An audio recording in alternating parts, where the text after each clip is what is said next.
Welcome to Believe Works, culturally informed mental health and holistic well being.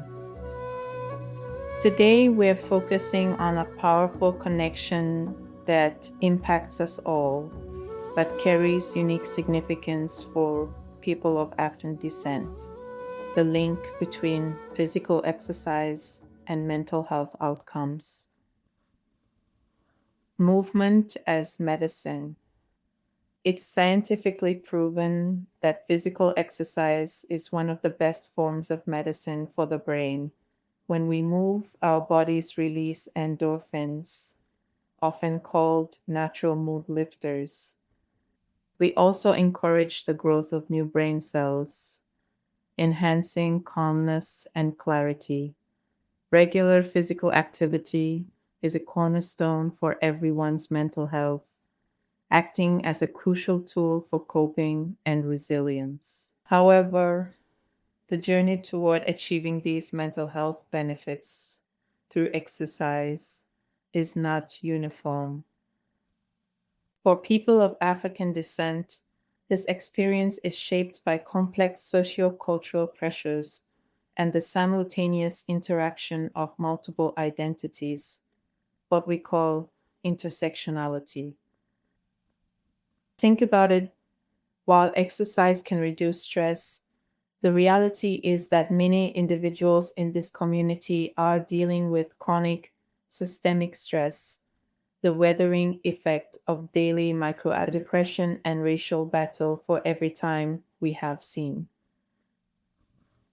Finding the time, the safe spaces, and the financial resources for consistent exercise can itself become an additional source of stress, especially for those balancing multiple community and family obligations. Unique barriers and access. Access to safe spaces.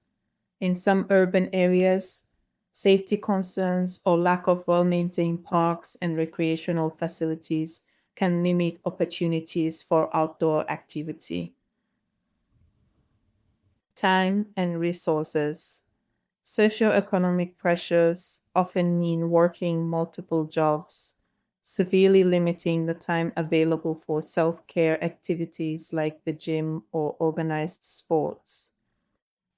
For a low income Black mother, for example, the mental health benefits of an hour of exercise are often outweighed by the overwhelming pressure of choosing between childcare costs, a commute, or simply resting before the next shift. Exercise as privilege, exercise as oppression. This creates a duality. For those who have the resources, time, and safe access, exercise becomes a powerful privilege, significantly boosting mental health and resilience. But for those facing compound disadvantages, the societal push to just exercise can feel like another form of oppression, a demand to solve a systemic problem, chronic stress with a personalized solution, individual effort, ignoring the very real barriers that prevent consistent movement. This can lead to frustration, self blame, and feelings of failure, negatively influencing mental health outcomes. Wisdom in movement.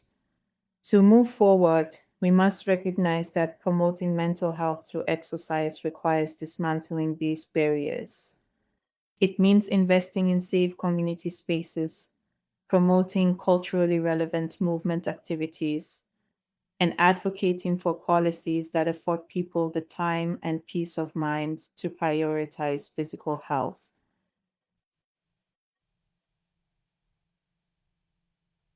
We can draw wisdom from the African proverb that speaks to this collective need for movement and intentional action. The renowned Malian proverb says, "A resting grasshopper is soon put in the cooking pot." This proverb reminds us that life demands continuous intentional action and movement, both physical and figurative, to survive and thrive. But for this movement to be truly beneficial for mental health, it must be accessible, sustainable, and free from the systemic threats that make stillness a luxury and movement a risk.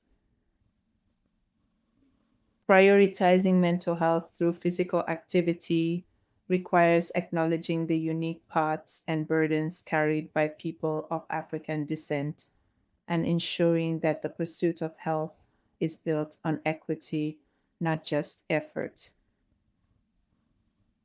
So, as we move through our day, let's reflect on what beliefs we are nurturing within ourselves. The choice is always to a significant extent within our grasp.